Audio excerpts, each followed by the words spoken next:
Hi y'all, Crazy Keith here, and I'm preparing for the September 2020 motorcycle Cannonball. And I'm going to be riding a 1923 Harley Davidson JD, and I'm preparing that motorcycle, and I'm going to be doing some work on that today. Taking a look at the rear wheel. This is the rear wheel that came off of my 1923 JD, and there's a couple things I noticed about it. First of all, the tire is a 28 by 3. And that kind of struck me as an unusual tire size. A 8-inch would be an awfully wide tire. And I got a ruler out, and it turned out the rim was actually 22-inch, and I learned that in the 20s, tire size was measured from outside to outside. And there is a place where I can buy these tires. I can no longer buy a Dunlop. This is a Dunlop Cord Motorcycle Extra. Dunlop doesn't make them anymore. I searched on eBay. I didn't have any luck. The only tires that I didn't have any luck finding the 28 by 3 size tire on eBay. Coker Tires does sell them. However, Coker Tires advertises the tires as being ready for the museum and not necessarily a tire that you would want to ride on a 3,400 mile motorcycle Cannonball. So that's of concern to me. Also, another thing that's interesting about this tire and the rim assembly on it is this is a clincher. Is that clincher tires were used in the 30s, and clincher means that the tire clinches the rim, and that sounds like a good thing. In the book Harley 77 Days on a Harley Davidson, this was about an individual. His name was Curtis Gould, and in 1929 Curtis rode his 1927 Harley around the perimeter of the United States. He was a geography teacher, and he was collecting good notes to share with his students. God, I wish I had a geography teacher like that when I was in high school.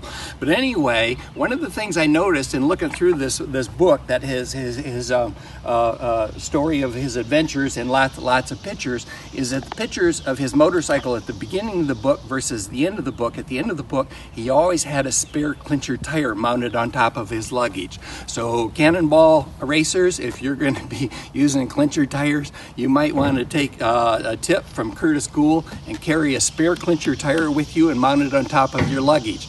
Me, on the other hand, I'm going to take a look at using a conventional deep rim tire. Now, one thing that's not so great, however, with clincher tires is that when you're going 50 miles an hour and you have a sudden loss in air pressure, is that you can expect that the tire will pretty much immediately leave the rim. And so all of a sudden you're going 50 miles an hour and you're riding on a steel rim. And then the tire will get bound up in between the frame and the rim, and the wheel will get locked up. So now you're going 50 miles an hour riding on a steel rim that's locked up. You're going to go down. Now, I've crashed a few times in my life, and I'm not afraid of crashing, but if I can avoid it, I will. So I want to go with a conventional deep well rim tire. And a more modern wheel, the wheel that you have on your motorcycle today, is called a drop center rim or a deep well rim, and that's where you have the hump in the middle, so that you put, when you're installing a tire, you put it on one side, you put the beads in that hump, and then you can slide the tire over to get the opposite end of the tire over the rim. It still takes tools to do. It's still difficult to do, as I'm sure most of you watching this video well know. But I'm going to be replacing this whole wheel assembly, and I don't want to destroy this wheel assembly because I want to save it because it's in pretty pristine shape. And so I went to eBay and I bought me a wheel and a hub assembly. Now, this particular wheel here is a 18-inch rim. So in 1925, Harley Davidson's went from the 28 by 3 wheel down to an 18-inch rim. That was also the same time that they went to a teardrop gas tank. I was fortunate enough to also get the hub assembly in the middle that has the needle bearings and the axle for it. I was curious about the hub in the center of it, and so I went to my spare parts book. This is a 1922 to 1928 model Harley Davidson spare parts book, and I looked up the hub for it. And the hub turns out to be, it's a part number 3960-23. It's called a rear hub shell. It sold for $8. And the hub on this wheel here was used from 1923 to 1928. So 1923 to 1928 does span the jump from the 28-inch wheels down to the 18-inch wheels. And so after I bought it, I went and I took my wheel off my 23 JD and I installed this one on to do a fit check, and sure enough, it fit perfectly.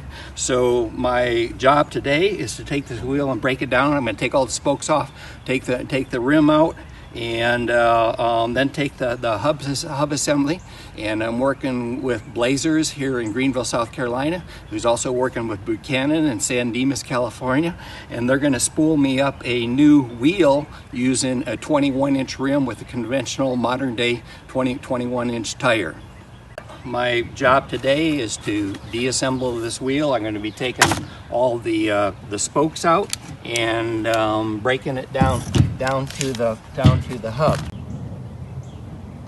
So these spokes have been on this wheel for over 90 years now, and I'm sure they're going to be a booger to get off. They're going to be tough as heck. So I recommend it using liquid wrench. Now this liquid wrench is the super penetrant. You want to make sure to get the super penetrant. You can get this off of eBay. Now I have a spoke wrench that I have used for years, and it's a special design custom tool, and yet when I put it on these spokes here, they just don't fit worth a crap. I don't know whether the spokes are corroded or whether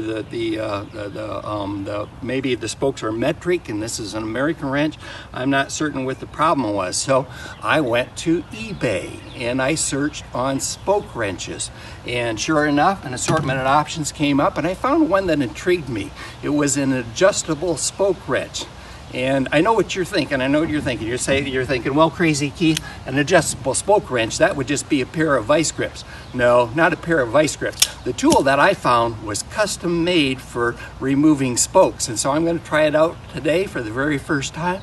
And I wanted to show you just how well it works. And so I'm going to set the wheel down here, and I'm going to get my custom adjustable spoke wrench, and we're going to try it out here and see whether it's really a good tool for removing spokes with. Wow, that was easy. Oh my goodness.